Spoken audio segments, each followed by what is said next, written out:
ఢిల్లీలోని రోహిణి జిల్లాలో కాల్పుల కలకలం రేపాయి.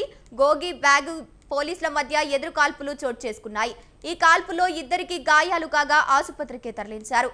5గురిని పోలీసులు అదుపులోకి తీసుకున్నారు.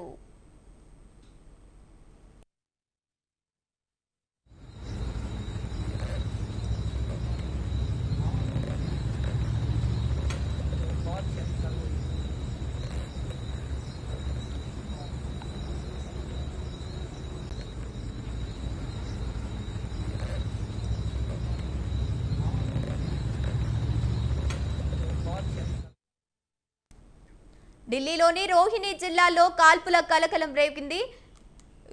గోగి గ్యాంగ్ పోలీసుల మధ్య ఎదురు కాల్పులు చోటు చేసుకున్నాయి. ఈ కాల్పులో ఇద్దరు గాయాలు కాగా ఆసుపత్రికి తరలించారు. 5గురిని పోలీసులు అదుపులోకి తీసుకున్నారు.